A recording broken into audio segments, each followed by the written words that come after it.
Assalamualaikum warahmatullahi wabarakatuh dan salam sejahtera. Terima kasih kerana menonton saluran Amir Tahu. Dalam video kali ini, kita akan melihat matematika SSM tingkatan 4, bab 3 penaklukan logik.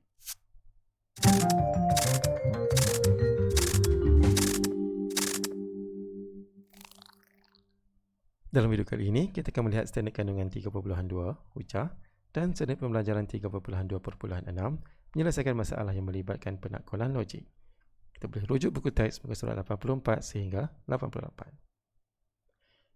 Bagaimana menyelesaikan masalah yang melibatkan penaklukan logik?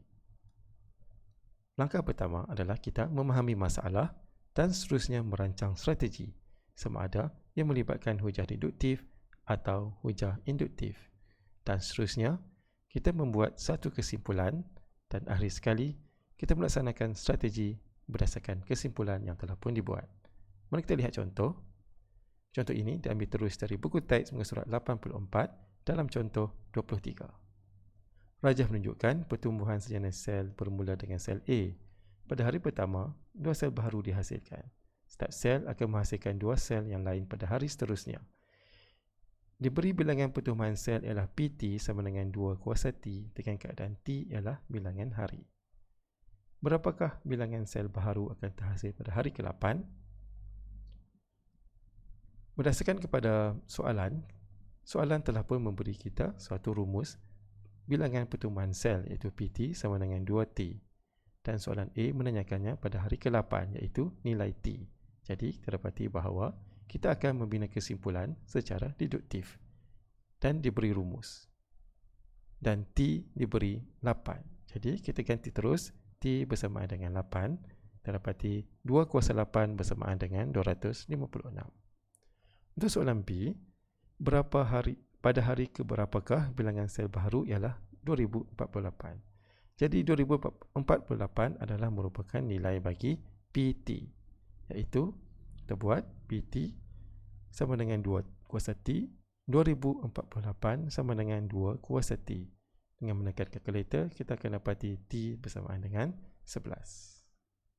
Kita lihat contoh yang kedua, juga diambil terus dari buku teks pada muka surat 85, soalan contoh 24. Rajah menunjukkan jumlah kereta mainan yang telah dihasilkan oleh kilang toy pada suatu pagi.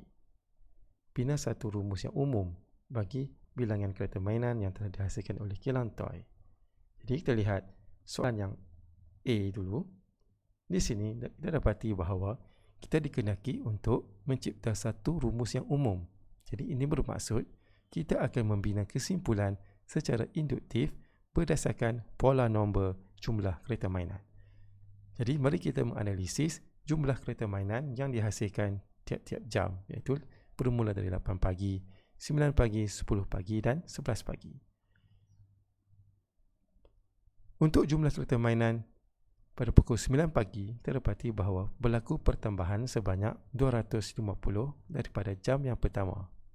Dan seterusnya kita lihat lagi, pertambahannya adalah konsisten sebanyak 250 jam bagi setiap jam.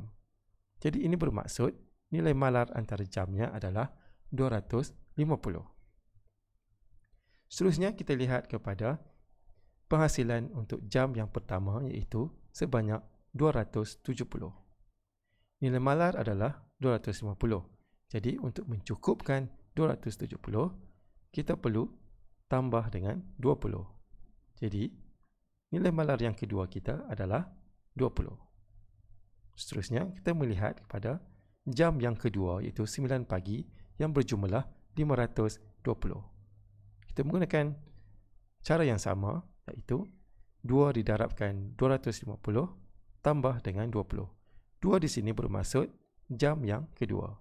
Jadi, kita dapati bahawa nilainya adalah 520 dan sama seperti jumlah kereta mainan yang dihasilkan pada pukul 9 pagi iaitu jam kedua. Seterusnya kita semak untuk jam yang ketiga. 3 darab 250 tambah 20 bersamaan dengan 770 dan sama dengan jumlah kereta mainan yang dihasilkan pada pukul 10 pagi. Dan seterusnya jam yang keempat, 4 darab 250 tambah 20 bersamaan 1020. Sekali lagi, bersamaan dengan jam yang keempat pada pukul 11 pagi. Ini bermaksud rumus yang perlu kita hasilkan adalah 250N tambah 20, di mana N adalah merupakan jam penghasilannya, iaitu bermula dengan jam pertama, jam kedua, jam ketiga dan jam yang seterusnya. Seterusnya mari kita lihat soalan B. Kilang Toy beroperasi dari 7 pagi hingga 10 malam 5 hari dalam seminggu. 1. Berapakah kereta mainan dapat dihasilkan oleh Kilang Toy dalam satu hari? Di sini kita akan membuat sedikit analisis dengan menggunakan rumus 250N tambah 20, iaitu penghasilan dalam masa 1 jam. Dalam masa 1 hari, Kilang Toy akan beroperasi 250 tambah 15. 250 didarabkan dengan 15 tambah 20. 15 bermaksud bilangan jumlah jam bagi Kilang Toy beroperasi dari 7 pagi sehingga 10 malam, iaitu 15 jam. Dan penghasilannya adalah 3,770 buah kereta mainan. Seterusnya kita melihat pada soalan 2 Roman. Kilang Toy menerima satu pesanan sebanyak 25,000 buah kereta mainan. Pesanan ini perlu disiapkan dalam masa 1 minggu. Adakah Kilang Toy dapat menyerahkan kereta mainan yang dipesan ini pada masa yang ditetapkan? Mari kita lihat berapakah jumlah kereta mainan yang berjaya dihasilkan oleh Kilang Toy. Tempahan sebanyak 25,000. Didapati tempoh seminggu adalah bersamaan dengan 5 hari beroperasi. Jadi, kita ambil 3,770 didarabkan dengan 5. Bersamaan dengan 18,850 buah kereta mainan dihasilkan dalam masa 5 hari.